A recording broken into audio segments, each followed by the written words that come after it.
Fala, Eric, tudo bom? Vamos começar então o nosso bate-papo. Primeiro, novamente, eu quero te agradecer. Eu sei que aí já é meia-noite, uma hora, né, que você falou? Meia-noite e 10 agora. É a noite 10. Então a gente vai aí entrar pela madrugada dos canais de Amsterdã. Então vamos lá. O se, intuito. se, se o raciocínio falhar, é o sono, tá? Para deixar claro. Tomar café.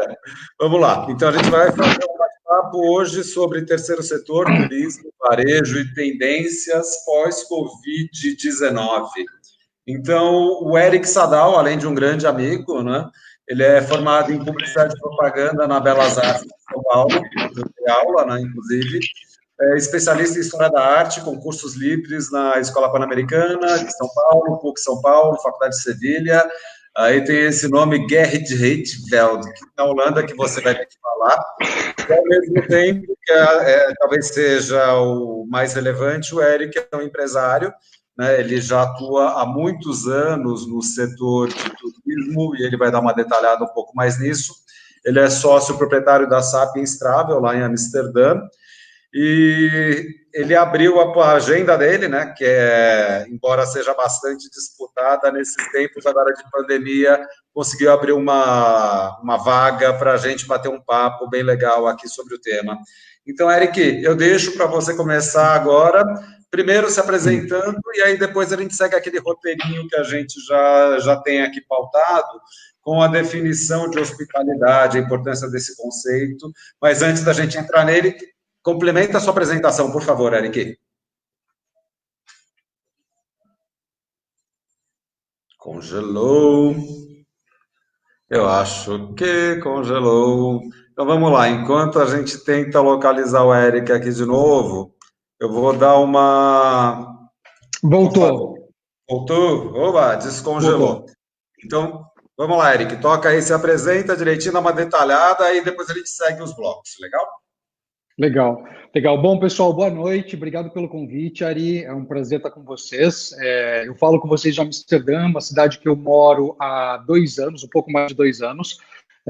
Como a Ari disse, estudei publicidade em São Paulo e o motivo que me levou a estudar comunicação social foi porque eu queria colaborar e contribuir com a minha área, que é o turismo, que é uma área que eu considero que não tinha uma força ou não alcançava o seu potencial de comunicação a partir da publicidade e etc. O que me trouxe para Amsterdã foi uma mudança familiar e eu, por algum tempo, mantive minha posição em São Paulo. Eu era gestor de uma empresa que chama Teresa Pérez Tours, é uma referência no mercado de alto padrão e principalmente uma referência no turismo de alto padrão mundial. E nessa empresa eu fui diretor de marketing de produtos, e aí produtos, você elenca todos os produtos do ecossistema de turismo, né? Os cruzeiros, os hotéis, os operadores locais, as companhias aéreas e tudo mais que a empresa criava. É uma empresa que teve uma cara forte de comunicação, talvez seja uma das únicas do Brasil que tem uma revista realmente que é vendida em banca, além do negócio em si, e eu encabeçava esses projetos. Aqui na Holanda, eu sou responsável por uma empresa que faz o receptivo para clientes brasileiros. Esses clientes são os clientes do mesmo nível dessas agências da agência que eu trabalhava no Brasil, né, da Teresa Pérez. Então eu trabalho com o mercado de alto padrão. E a empresa tem o nome de Sapiens Travel porque ela é totalmente inspirada na obra do Yuval Harari e é uma tentativa minha de trazer para o universo das viagens algo que eu sempre enxerguei, que é o ganho que todo mundo tem ao viajar, a partir do contexto que está se aprendendo de história, de cultura, de sabores, lifestyle e todos os atributos que englobam a viagem, e a compreensão da história toda que levou-nos até esses atributos, né? Para que a viagem não seja só uma viagem, seja um aprendizado e seja uma jornada evolutiva.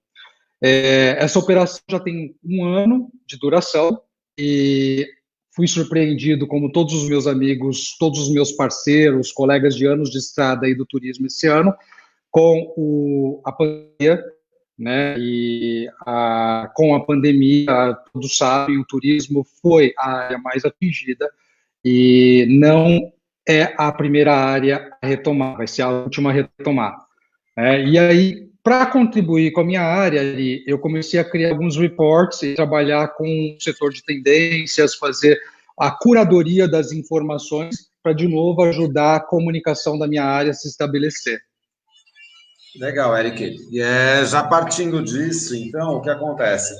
Quando a gente está falando desse conceito de hospitalidade, né, a importância do conceito de empatia na indústria do turismo, aí, lendo o teu material, né, os boletins que você estava fazendo para a Sapiens, você traça algumas possibilidades, como, por exemplo, novas fronteiras, novos produtos, comfort trips, experiência completa, já inclusive a partir do aéreo, a questão que para mim é muito relevante de transparência e credibilidade, serviços numa cadeia de extensão cada vez mais ampla, cada vez mais variada, isso é muito relevante.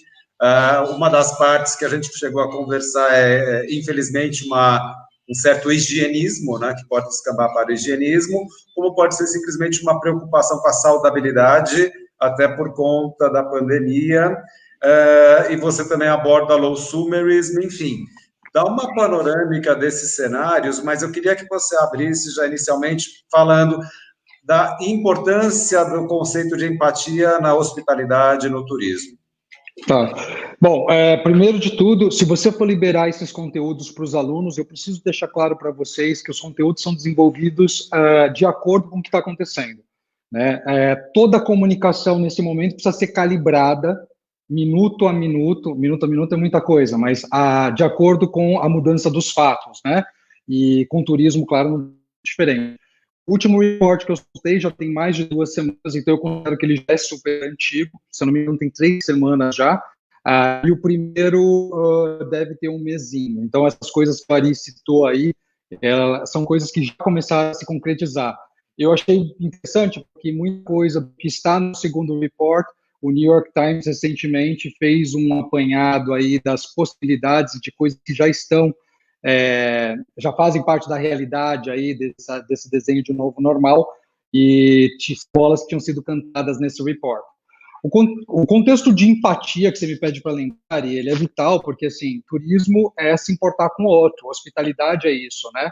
É você abrir a sua casa para o outro, é aquele conceito mais básico que todo mundo tem, todo mundo sabe receber alguém em casa, independente do tipo de casa, a residência, de onde mora, nível social. Hospitalidade vai além de tudo isso. Hospitalidade é o prazer de servir, o prazer de receber. E há alguns atributos da hospitalidade que acabam sendo fundamentais no momento em que toda marca começa a precisar estender, né, para o consumidor valores que ele se identifique e mostrar para ele que você se importa de verdade com o teu consumidor. Toda marca está passando por isso agora. Isso já era uma realidade, acho que ela só ficou mais clara, né? Tudo isso que você elencou foi feito depois da liberação das primeiras pesquisas que mediram qual era o humor do consumidor, principalmente o de viagem, né, que é o mercado que eu estou. E apareceram 2 palavras lá que me guiaram em tudo no estudo de tendência. Apareceu confiança e apareceu a solidariedade. Então, a primeira confiança é a confiança em tudo, né? Com relação à saúde, higiene, e a gente sabe, o turismo é explorar, na sua essência, a gente vai sempre entrar em contato com lugares que a gente não conhece, ter a consciência desses lugares e do que esses lugares precisarão fazer para ganhar a confiança desses clientes que retornam a viajar, é uma coisa que está fazendo todo mundo da área perder o sono, né? Porque a gente vive num mundo liberal, não existe um protocolo que vai ser goela abaixo a partir de um governo e uma ordem top-down, né, de pedidos de protocolo. Então, as empresas estão criando os protocolos e esses protocolos serão os novos responsáveis pela escolha dos clientes de viagem, né, principalmente hotelaria, o tipo de empresa que vai organizar o roteiro, e etc. As companhias aéreas, de lá para cá, elas conseguiram se alinhar, né? Tem um órgão, todo mundo já deve ter ouvido falar da IATA, que é a agência internacional que coordena todas as companhias aéreas, e ficou estabelecido que há um protocolo único. As companhias podem incrementar esse protocolo. Tem companhia aérea, por exemplo, que já começou a trabalhar o conceito de essas bolsinhas que a gente chama de giveaway, que é dada a bordo na classe executiva, na primeira classe, cheia de produtos para higienização, na econômica algumas coisas também. Então as companhias podem, a partir do que foi estabelecido para todas elas podem incrementar um pouco, né? Na hotelaria está sendo um pouquinho diferente. Na hotelaria a gente vê que cada rede está propondo um protocolo e dependendo da rede, esse protocolo está se tornando uma barra a seguir. Eu conversei com vários dos meus colegas aí, que são diretores, até vice-presidentes e presidentes de redes hoteleiras, e todo mundo está trabalhando, gastando um tempo danado nisso. Tem um cargo novo que a hotelaria colocou, que é o Chief Hygiene Officer, algo como o chefe geral de higiene, né? Eu soube que tem hotéis que estão contratando médicos para trabalhar em tempo integral dentro dos hotéis para garantir a segurança de quem viaja, né? Então, são várias mudanças que estão acontecendo que levam a gente a reimaginar outros cenários, né? Agora, Ari, é interessante que assim, esses cenários eles são pensados a partir de um contexto, né? E para o papo aqui é sobre comunicação de marca, eu queria colocar esse contexto, que é o que eu utilizo, possivelmente seja o que você utilize também. Quem trabalha no turismo, a maioria das pessoas que eu conheço, tem levado em consideração o contexto de uma terceira guerra mundial, que, no nosso caso, fechou o mundo e não permite uma abertura de fronteira imediata até que o conflito esteja sanado, né? O inimigo é invisível, a gente não tem confronto armado, a gente tem vítimas em todos os países, mas existe um problema muito claro de interconectividade e noção dela que vai mover o consumidor daqui por diante. Eu não sei se o consumidor brasileiro já está sentindo isso, se a gente pega as pesquisas de Europa, Ásia e até já nos Estados Unidos, tem muito dessas revelações causadas pela lupa, pelo grande holofote que está sendo colocado nas mazelas sociais dos países, que são extremamente, os problemas de saneamento, estrutura, que são extremamente corresponsáveis pelo enfrentamento, né, do momento. E aí, com essa terceira guerra mundial, você tem um consumidor que, assim, no contexto de viagem, ele não pode mais viajar, porque as fronteiras estão fechadas. A gente está acompanhando minuto a minuto o que está acontecendo nas fronteiras do todo, né, aqui na Europa, em toda semana. Hoje acabou de sair aqui na Holanda a última conferência de governo, conferência de imprensa com o governo, com ótimas notícias para a gente, mas a gente sabe, se levando em consideração a última grande pandemia, ela vem em outras ondas também, né? Então, recentemente, a Alemanha, ela aliviou um pouco as medidas de lockdown e de vigilância, etc., e começou a ter a curva desachatando, a curva voltou a crescer.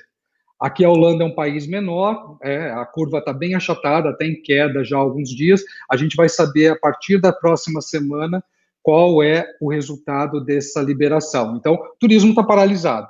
Além disso, tem lugares do mundo, como a Comunidade Europeia, e outros lugares que já normalizaram, né, a questão do vírus e os contágios, a curva mais sob controle, que estão fechados ou só abertos no contexto, a partir da quarentena. Então, imagina um turismo em que você chega ao destino, precisa ficar 14 dias em observação, e só depois desses 14 dias você pode viajar. A área está parada. Não tem como fazer turismo agora.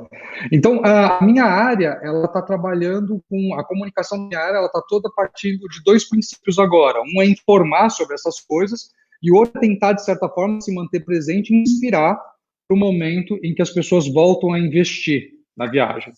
Eric, deixa eu pegar o teu gancho, porque uma das coisas que eu tenho acompanhado na mídia é um aumento da rejeição também ao turista brasileiro, muito por conta das atitudes do governo federal. O Bolsonaro virou uma referência internacional de como não se deve agir numa pandemia, né? Então, isso começa a reverberar, porque a gente tem a questão de uma política oficial, por um lado, e a gente tem a questão da percepção que é passada pela imprensa, e a imprensa global, a imprensa internacional, melhor dizendo, está mostrando de uma forma muito contundente a inépcia do presidente e como isso acaba também influenciando a percepção do brasileiro médio de uma forma geral e na percepção do turista brasileiro, porque se a gente ainda está chegando no pico da pandemia aqui no Brasil, significa que as medidas sanitárias implementadas pelos outros países em relação ao Brasil vão se estender por mais tempo também. Como é que está a tua percepção em relação a isso? Ari, é super parecida, a gente está com a pior das percepções em relação ao brasileiro, infelizmente. O que está acontecendo a gente ainda não sabe medir o dano para o turismo se o brasileiro entrar nessa lista de nacionalidades não bem-vindas, né, que não são bem-vindas nas reaberturas. Eu falei do contexto de Terceira Guerra Mundial justamente por isso, porque as fronteiras estão fechadas, a reconstrução dessas fronteiras ela se dá de acordo com uma nova ordem. Essa ordem ela é focada, tem duas possíveis ordens aí, né? Se uma vacina ou uma medicação, um medicamento, a descoberta de um medicamento que controle ou que torne o vírus menos letal, que deixe as pessoas tranquilas e que assim transforme isso numa H1N1 ou em outras gripes que a gente já teve,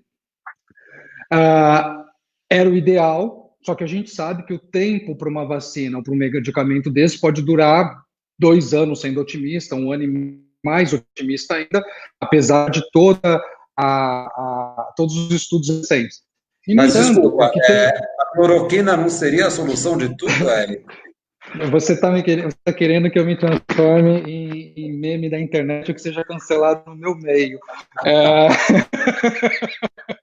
Não, a cloroquina, eu acho que o que a Organização Mundial da Saúde, ou o que já está dando certo nos outros países, é o que a gente deveria estar levando em consideração, claro, né? Eu sei que cada país tem sua receita de bolo para sair dessa, mas é muito interessante você levar em consideração o que está acontecendo em outras partes do mundo que enfrentam há mais tempo. O que a Europa não se conforma é que o Brasil teve 6 semanas para se preparar, né? E todo mundo sabe que numa pandemia, assim, isso não é segredo, essa pandemia a gente vem sendo alertado dela há algum tempo.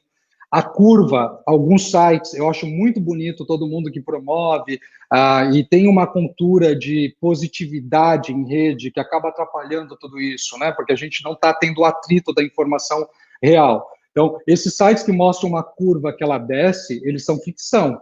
Nenhum país teve curva decrescente e de imediato. A curva se achata, e ela se achata por um grande período. Então, o que está dando certo? A gente sabe que os medicamentos antirretrovirais, alguns utilizados, por exemplo, para tratar HIV, funcionaram em alguns países, têm sendo utilizados. Tem outros medicamentos combinados, já existentes, que dão certo também, mas cloroquina, a gente sabe que tanto na Europa, até os Estados Unidos recentemente, já tiraram, né, da lista de medicamentos eficazes, até por conta dos riscos. Então, assim, sem entrar na cloroquina, que eu não quero falar de remédio, eu tô falando, tem dois possíveis vencedores. Um é a saúde e a ciência descobrindo uma vacina, a outra é a vigilância. E, no momento, quem está vencendo é a vigilância, né? Então, o que está acontecendo nos países asiáticos e começa a acontecer agora na Europa pode ser uma guia para o que vai acontecer também no Brasil, porque nos Estados Unidos muitas dessas coisas já estão sendo implementadas. Eric, então só pegando os ganchos, e aí a gente já vai pular para o tema também. Hoje eu estava lendo uma matéria sobre a postura do Trump em relação às pesquisas que acontecem nos Estados Unidos, de não abrir as patentes para eventual vacina se ela vier a ser desenvolvida por laboratórios norte-americanos. Então, isso já mostra bastante até uma derivação da guerra comercial Estados Unidos e China e a postura pouco colaborativa no cenário global, mas isso é um viés neoliberal do Trump, etc. Enfim. Aí vamos emendar, então. Tem a pergunta da professora Luciana Punk aqui. Quais as alternativas para o setor de turismo pós-Covid? Seria investir no turismo de negócios? aí você responde a isso, e a gente já entra também na parte do varejo, por favor. Vai lá. Ótimo. Luciano, é o seguinte, o turismo ele está começando de dentro para fora em todos os lugares, essa é a ordem, tá? Então, se você levar em consideração o que aconteceu na China, a partir de Wuhan, o turismo voltou lá pelo mercado corporativo, que é um mercado muito mais forte na China do que o mercado de lazer interno. O chinês viaja bastante interno, mas ele tomou gosto para viajar para fora, né? O mercado número 1 do emissivo hoje. Então, os outros lugares, o Brasil incluso, eles vão começar a abrir de dentro para fora. Tá? Então, o investimento vai ser no Brasil, para vocês que trabalham com o Brasil, principalmente, aí as marcas que a gente está falando são de Brasil, até por conta da limitação das fronteiras. Né? A gente sabe que já que tem territórios da América do Sul que estão lidando bem com essa pandemia e que já se mostraram nenhum país vai colocar em risco a sua saúde pública ou colocar em risco o achatamento da sua curva, né, para abrir para turismo. Isso é uma realidade já. Na Europa está acontecendo uma coisa interessante. A comunidade europeia está estudando, a partir de uma decisão da Itália, que foi o primeiro país a abrir para isso, a liberação da quarentena para o turismo dentro de Schengen. Todo mundo que é residente na área de Schengen podendo viajar entre os países, sem necessidade de quarentena. Isso faria já o turismo dar uma reagida aqui. Turismo entre países, entre nacionalidades, é muito cedo para falar. Eu tinha chutado para setembro, né, um retorno. Acho cedo hoje, até porque tem outras condições aí a levar em consideração. É muito interessante, o Bill Gates hoje liberou na Fast Company 5 livros que ele sugere. O primeiro deles é sobre a gripe espanhola, que é onde todo mundo deveria estar olhando bastante do que aconteceu. Claro, não estávamos preparados tanto quanto, mas a relação às ondas, né, de uma pandemia dessa magnitude. É interessante, porque ninguém enxerga, todo mundo que eu conheço que está aqui na Europa não enxerga essa retomada de turismo para esse ano. Claro que a gente sabe que, uma vez que normalizem os casos, as pessoas começam a voltar a viajar, mesmo com as medidas de segurança, e é isso que a gente espera. A minha aposta é essa. A minha aposta é que o mundo do turismo incorpore algumas dessas medidas de vigilância, né, para garantir que as pessoas possam voltar a viajar. Legal. E aí, então, corporativo, hoje eu bati um papo com um amigo que trabalha, enfim, comunicólogo também, e ele trabalha com várias empresas que organizam eventos. Está tudo parado e está todo mundo conversando sobre como utilizar melhor as tecnologias para diminuir a necessidade dos eventos presenciais. Legal. Então, já vamos emendar com o bloco 2, que a gente vai estar focando um pouquinho mais na questão do varejo. O mote para a gente começar a tratar desse tema seria a extensão, né, daquele conceito de empatia que você abriu aqui na parte de turismo e para o varejo. Eu fiz só alguns apontamentos aqui. Então, a importância do conceito das características dos consumidores e seu comportamento / jornada de compra, de consumo, né? Integração do físico do virtual, com novas tecnologias aplicadas aos pontos de venda, ao consumo remoto, que explodiu, né, agora com a pandemia, uso cada vez mais intensivo de Big Data e inteligência artificial aplicadas ao varejo. Isso daí é o grande panorama. Além disso, a gente tem alguns conceitos que eles já estavam sendo implementados de uma forma crescente nas lojas, né, no varejo. Questão de marketing multissensorial, a utilização de olfato, paladar, questão de iluminação, enfim, a questão dos 5 sentidos que estavam sendo cada vez mais implementadas nos PDVs. Isso principalmente nas lojas conceito. Nas lojas conceito, você tinha a representação do DNA da marca e, indo um pouco mais além do que só as lojas conceito, você tem as lojas de conveniência digital, mas não essas lojas de conveniência múltiplas, etc. É muito mais a ideia de você poder consumir de qualquer lugar através do uso de celulares, por exemplo, de dispositivos móveis variados, né? O que eu tinha levantado aqui, eu vou te dar uma panorâmica e depois a gente, qualquer coisa, retoma alguns aspectos, tá, Eric? Oferta cada vez maior de imersão em experiências com uso de aparatos tecnológicos. Então, você tem ponto de venda, você tem loja que você chega, tem o espelho interativo, você faz uma prova de roupa sem ter que ficar trocando de roupa, etc. Para mim, isso seria maravilhoso, que eu não tenho a mínima paciência. Essa questão das telas touch que você tem para se localizar no ponto de venda, para ter experiências, assim, verificar todo o portfólio de produtos que eles ofertam, tamanhos, modelos, cores, enfim, N possibilidades. A questão das experiências em loco, que isso me chamou muito a atenção, né? Então, você tem, por exemplo, loja de mergulho que você faz o teste de scuba dive, né, na própria loja. Então, você tem uma baita piscina que você mergulha ali, ou você tem esteiras de corrida, ou você tem quadras interativas, mas, basicamente, a oferta de entretenimento, enfim, interações variadas. Entretanto, isso que estava indo num crescente já idealizado, né, de você ter uma coisa já de médio e longo prazo, agora está tendo que ser reformulado por conta do Covid.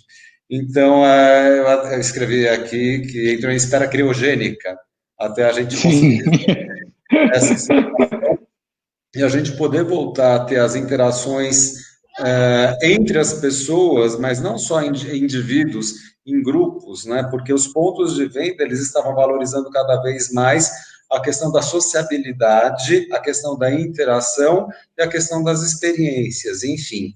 Passo a bola para você, Eric. Começa a comentar e depois qualquer coisa a gente vai retomando alguns aspectos, tá legal? Tá legal. Esse é um assunto que me fascina, né? Porque a gente tem uma mudança gigante aí acontecendo. Mas, Ari, é legal levar em consideração o contexto que a gente tinha antes da pandemia, porque essa é a melhor provocação que eu acho que a gente pode se fazer como profissional de comunicação, ou quem quer estudar varejo, quem quer estudar consumo.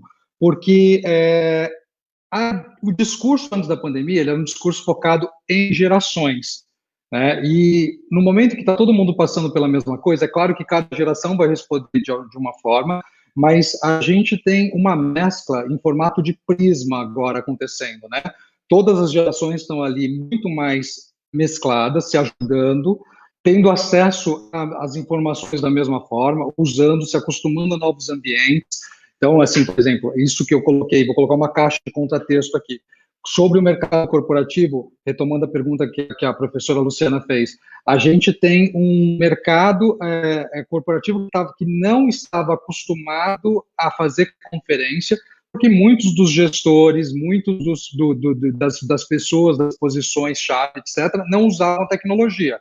E hoje a gente tem bastante, com a pandemia, a tecnologia, o Zoom virou um verbo, né? Todas as outras ferramentas, elas entraram, todo mundo aprendeu rapidamente. Eu tenho participado de algumas conversas, como é importante a gente trazer o contexto de marketing branded e o marketing de conteúdo, de entretenimento. Porque esse conteúdo que ele é criado, ele precisa ter uma cara de entretenimento por causa do momento, isso é uma outra discussão.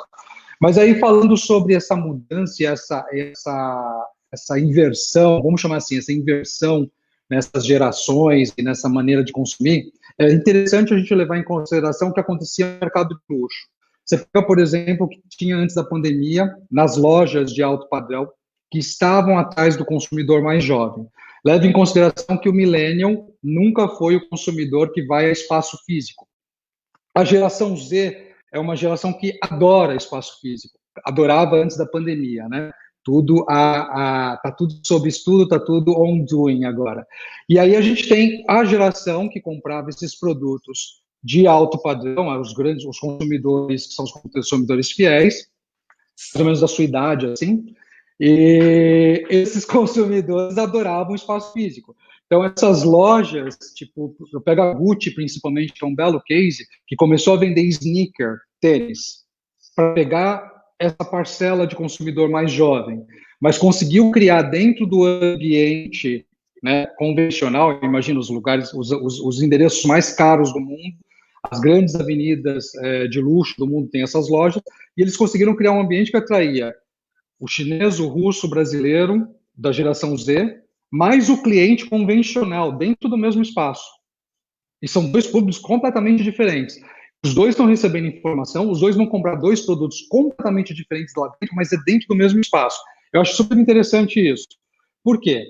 Se você levar em consideração que muita gente que não usava o ambiente de e-commerce passa a usar, quem trabalha com user experience, quem trabalha na programação dos ecossistemas e dos ambientes, não tem as referências para fidelizar a pessoa que tem mais experiência de vida, porque todo o user experience era focado numa geração muito mais jovem, e as referências, o repertório de quem cria não está ali. Está acontecendo um grande intercâmbio agora. Isso que você falou da mudança de consumo, etc., você levando em consideração a vigilância, tem coisas super interessantes. Hoje eu li que a Philips inventou um produto que já foi comprado pela H&M, pela Foot Locker, que chama Philips People Count. É um contador desses que vai ser utilizado para colocar as pessoas dentro das lojas em ordem, organizar a fila enquanto as pessoas entram, porque tem a limitação. Aqui na Holanda a gente chama já de sociedade 1,5 m, por causa da distância mínima de 1,5 m. Tem países em que a sociedade é 2 metros, né? Tem países que não estão dando a mínima para isso, e uma hora vão precisar olhar para essa questão. Mas, assim, os espaços, eles tendem a se tornar, eu acho que bem híbridos nesse contexto de experiência versus venda, né? A venda, ela pode começar mais ou menos nos ambientes orgânicos que a gente tem os nossos gadgets funcionando. Eu começo a digitar um texto no meu telefone, abro o meu tablet, eu continuo ali, depois eu abro e vejo isso, ou posto isso a partir do meu desktop ou do meu laptop, né? Então, o ambiente de compra, ele passa a ser bem assim, né? Você pode começar no e-commerce e terminar na loja, você pode ir na loja experimentar, fechar a tua compra pelo e-commerce, isso já era uma tendência, ela se reforça. A questão do espaço físico, para que ele aconteça, além das medidas de vigilância, a coisa tem que ser interessante, porque tirar as pessoas de casa passa a ser um desafio da loja. É por isso que eu trago aí atributos como do entretenimento, que a gente precisa começar a estudar e ver de perto, né? Não somente a criação de evento, o Brasil trabalhava muito com o mercado de influencer, etc. É interessante a gente ver que essa cultura, inclusive, que a gente tinha antes da pandemia, ela está em jogo, ela está em xeque, em chamas, né? Por causa de ser tão de dois atributos tão fortes, que é a confiança e a solidariedade. Quem está se posicionando fora disso, qualquer marca, pessoa, etc., está sendo queimada ou cancelada, como se diz na internet hoje em dia, né? Então, as marcas vão tomar um cuidado extra com isso. Não sei se eu respondi um pouco, porque você fez uma colocação super ampla. Me fala se a gente pode continuar aqui ou você quer abordar outra coisa. Não, vamos lá. Basicamente assim, o que fica disso é valorização da experiência, a questão do hibridismo, né? Tanto faz se a gente está no real, no virtual, é uma única experiência, uma única jornada, e cada marca vai se relacionar de uma forma específica com o seu consumidor. O que é muito legal na tua fala é que você já colocou a diversidade de públicos atendidas por uma marca mesmo da forma presencial, mas as experiências, os trajetos, a jornada é muito distinta, inclusive no ponto de venda. Seguindo, você já começou a falar, né, de exemplos. Você tem mais alguns exemplos que você gostaria de citar ou a gente já avança na conversa? Eu estou muito fascinado com a questão do e-commerce para as pessoas mais experientes, né? A geração que a gente chama de X, boomers, etc. Os ambientes não estão prontos para fidelizar, eles estão prontos para transação, na minha opinião, né? E aí, por exemplo, tem as áreas, eu acho que um grande pulo do gato para todo mundo que está em mercado, né? Eu não estou na academia, eu estou no mercado, minha experiência é toda aqui fora, é o intercâmbio entre áreas ali, porque, por exemplo, eu sou do turismo. O turismo é uma área que, para vender, precisa ensinar para o outro, ou precisa contar para o outro o que ele sente no lugar. Pensa, por exemplo, uma loja que vende jeans, e vai começar a vender jeans ou roupa, vai reforçar o canal do e-commerce, vai ter sua maior receita chegando pelo e-commerce. Essas marcas, elas vão precisar aprender a passar para o consumidor delas como é que as pessoas se sentem dentro da roupa. Não sei se faz sentido essa reflexão. Eu só quis colocar isso para mostrar a necessidade do intercâmbio, da conversa. Porque não é só commodity, é uma conexão emocional muito mais forte. Na saída dessa pandemia, essa comunicação e essa conexão, ela vem quase como... eu tenho desenhado alguns arquétipos de marca para o pós-pandemia, não quero adiantar isso aqui porque não tem nada pronto, mas vão mudar os arquétipos, as marcas vão assumir outras posturas, né? E a gente já vê isso acontecendo no momento quando todas elas se tornam solidárias. Isso aconteceu na crise de 2008, eu adoro levar esses cases, quando os bancos se tornaram humanos. Eu acho aquilo único, né? Nós assistimos isso. Eu era muito novo, você mais velho, claro, assistiu de perto, mas teve uma humanização na comunicação em geral do mercado financeiro ali, e nunca mais voltou atrás. O mercado financeiro mudou de vez a linha de comunicação. O mesmo vai acontecer agora com todas as marcas por causa da questão de vigilância e a segurança. Então vamos lá, já que você fez uma provocação de que eu sou da época do repórter Shell, não, repórter S, testemunho ocular, não é? Já é legal a gente começar a partir, então, até nesse bloco, que é pós-Covid, consumo sustentável. Eu peguei 2 trechos, Eric, de matérias de pessoas que, para mim, são referências, depois você emenda com as tuas também, mas então tem uma matéria que saiu no Intercept com a Naomi Klein, né? Jornalista, ativista, crítica de questões derivadas da globalização financeira, como a questão ambiental com a degradação do planeta, especulação financeira, concentração de renda, sociedade de consumo e poder corporativo, alguns livros já publicados. Nesse texto que saiu no Intercept, ela está colocando a questão de cada vez mais, e ela utiliza o que acontece agora em Nova York como exemplo, cada vez mais você tem um controle de poucas corporações, no caso ela cita Facebook, cita Google, né, para o desenvolvimento de aparatos tecnológicos que vão se utilizar de Big Data, de algoritmos de inteligência artificial, etc., e tem aqui 2 trechos que eu vou dar uma lida, tá? Muito rápida. Ela fala desse conceito de Green New Deal, muito mais high-tech do que qualquer coisa que vimos nos desastres anteriores, o futuro que está surgindo à medida que os cadáveres ainda se acumulam, está tratando nossas últimas semanas de isolamento não como uma necessidade dolorosa para salvar vidas, mas como um laboratório vivo para um futuro permanente e altamente lucrativo, sem contato físico. Esse futuro em que para os privilegiados quase tudo é entregue em casa, virtualmente por meio de tecnologia de streaming e nuvem, ou fisicamente por um veículo sem motorista ou por um drone, então compartilhados na tela de plataforma mediada. É um futuro que emprega muito menos professores, médicos e motoristas, e é um futuro em que você tem cada vez mais um distanciamento social. É um futuro que alega ser executado por inteligência artificial, mas na verdade é mantido em funcionamento por dezenas de milhões de trabalhadores anônimos, escondidos em armazéns, centros de dados e moderação de conteúdos, fábricas escravizantes de eletrônicos, minas de lítio, fazendas industriais, frigoríficos, etc. Enfim, ela está falando da hiperexploração. Então, você tem cada vez mais um cenário possível de uma sociedade de castas, em que você tem uma elite de ultra ricos, que é o que está acontecendo com um dos efeitos deletérios da globalização, que eles vão ter um mundo lindo, maravilhoso, quase que onírico, aquele onirismo publicitário, e em contrapartida, você tem uma grande massa de excluídos que vão dar o suporte. Em contraponto a isso, tem um outro texto também que saiu nesses dias, aí no caso não é o País, o da Naomi foi na Intercept, né? Esse agora do É o País, do Noam Chomsky, que é um dos grandes pensadores do século passado, desse século também, né?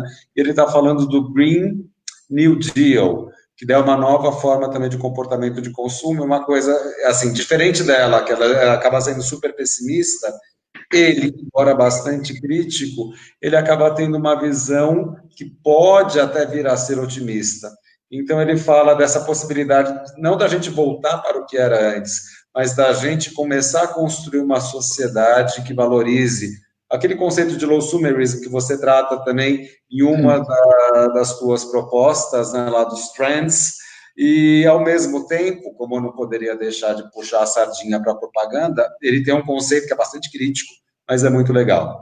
Ele fala de táticas de propaganda para influenciar a população, que consiste na construção de situações, um sistema eficiente que ignora o que é importante. Ele dá um exemplo de uma das coisas que a administração Trump faz para desviar a atenção de seus crimes, é procurar bodes expiatórios.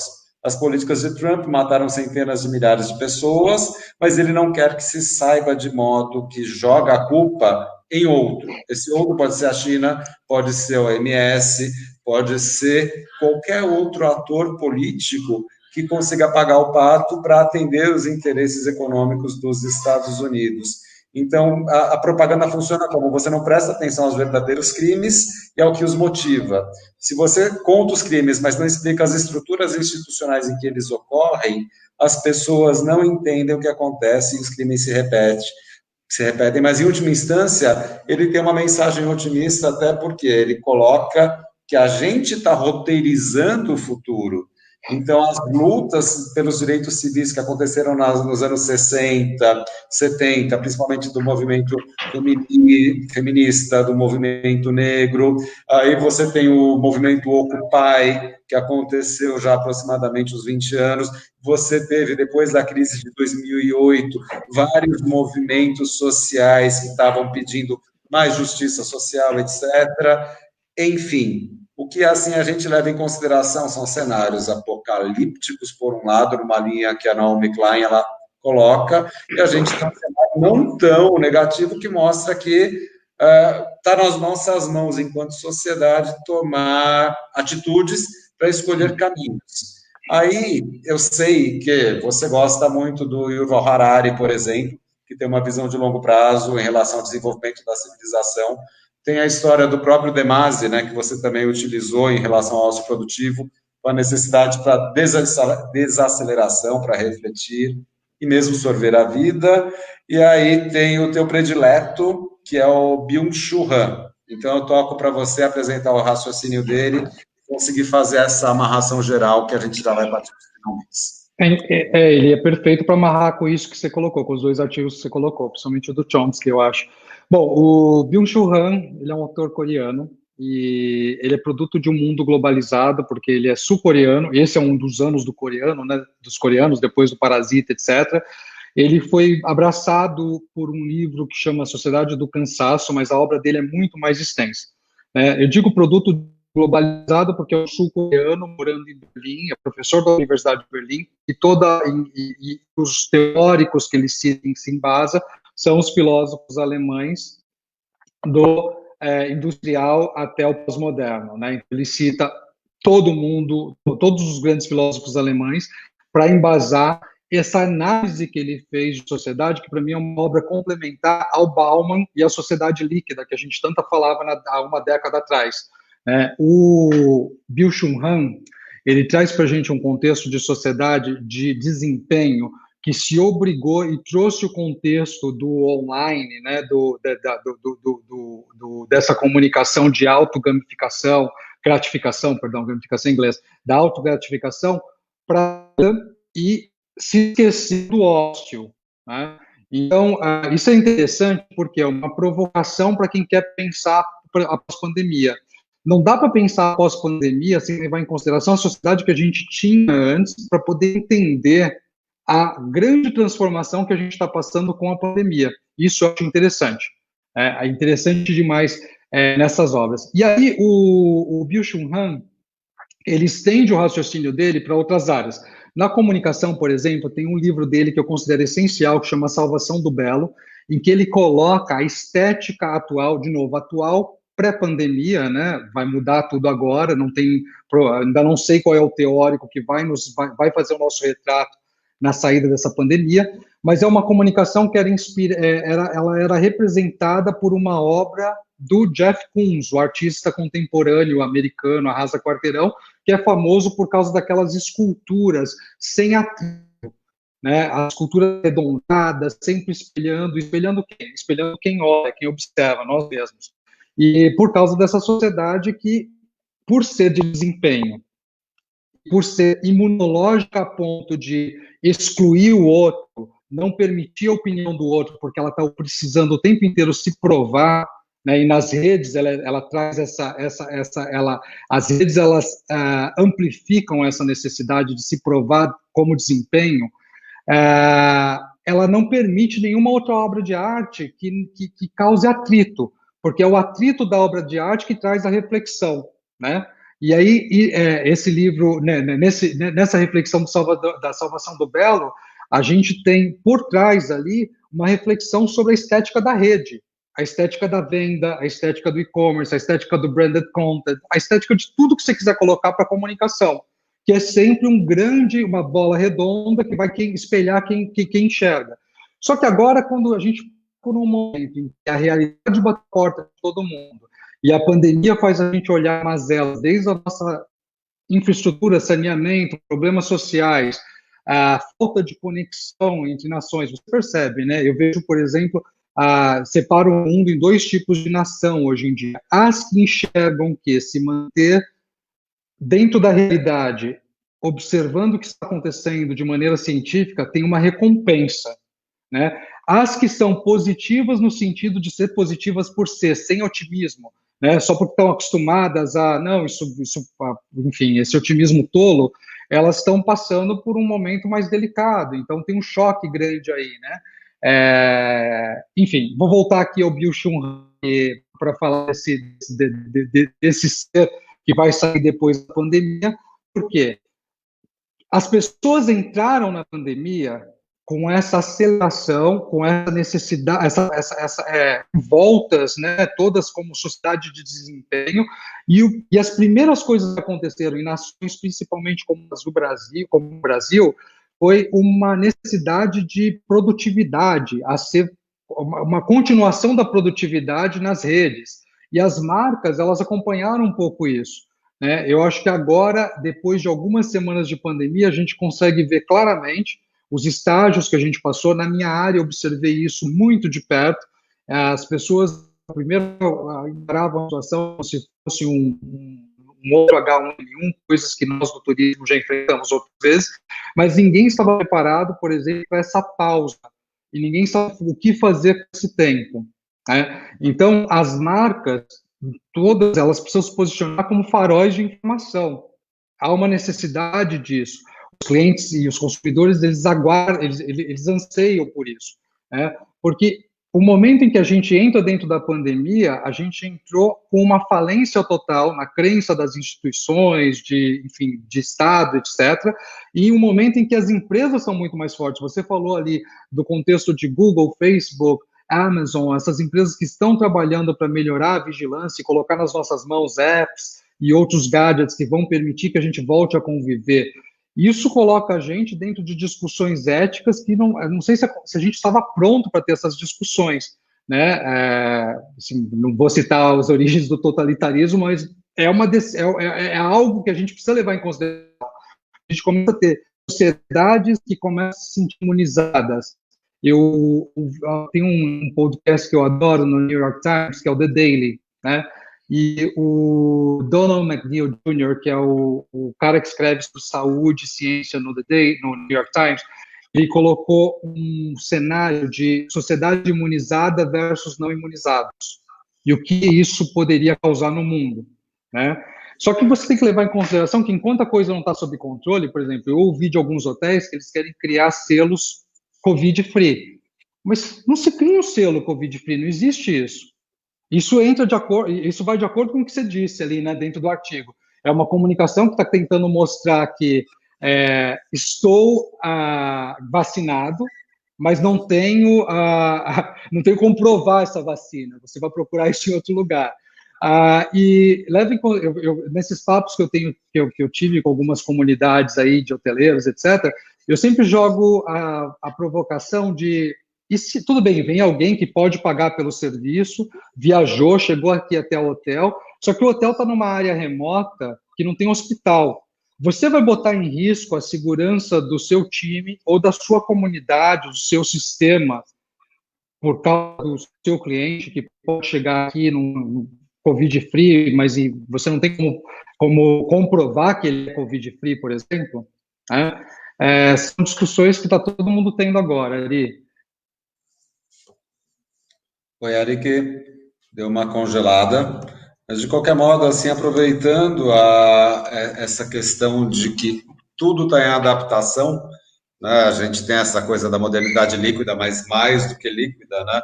A gente está numa modernidade cinética em que as coisas vão mudando de uma forma nada planejada, nada imaginável.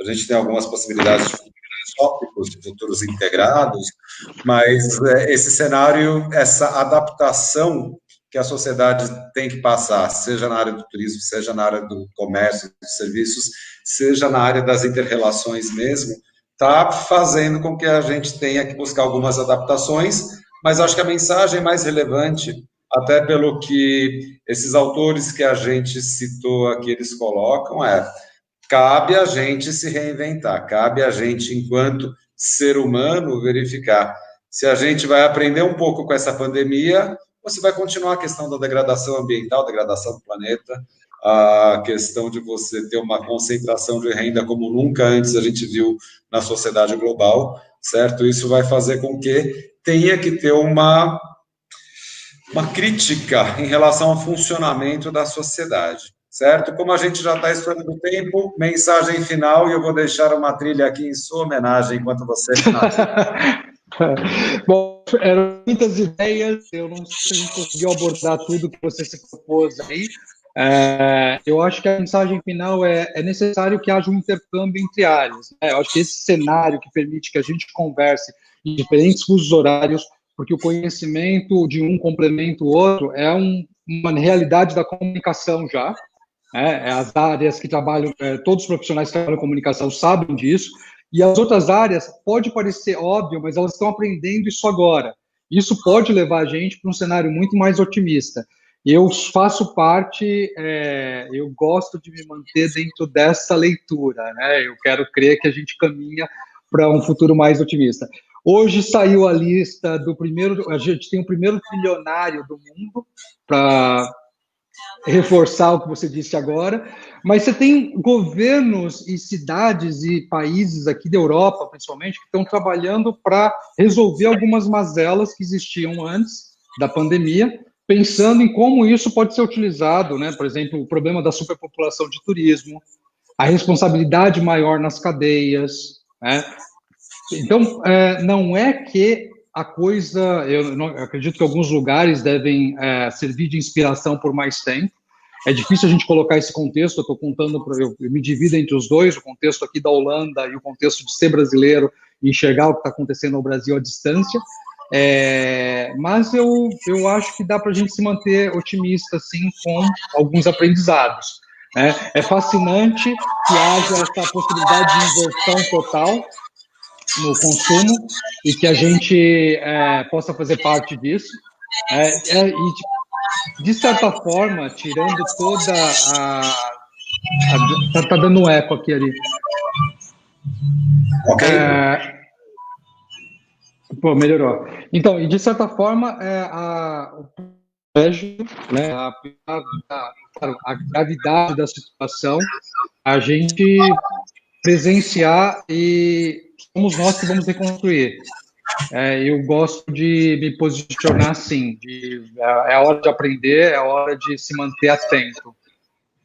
Legal, Eric, brigadão. Aqui o meu mundo está caindo, com o Caio chamando, o Ares dormindo, né? Mas foi muito bom o bate-papo contigo. Assim, só lembrando quem está assistindo aqui também, que depois vai repercutir um pouco mais, isso vai estar disponível no YouTube, né, nas redes sociais da gente.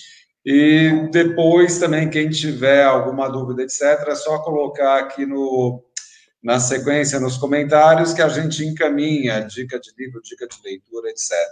Eric, muito obrigado, fiquei muito feliz de ter conversado contigo. Agora você pode dormir e eu posso jantar. Tchau, professor. Bom jantar. Tchau. Gente, tchau. Valeu, obrigado, pessoal. Até mais.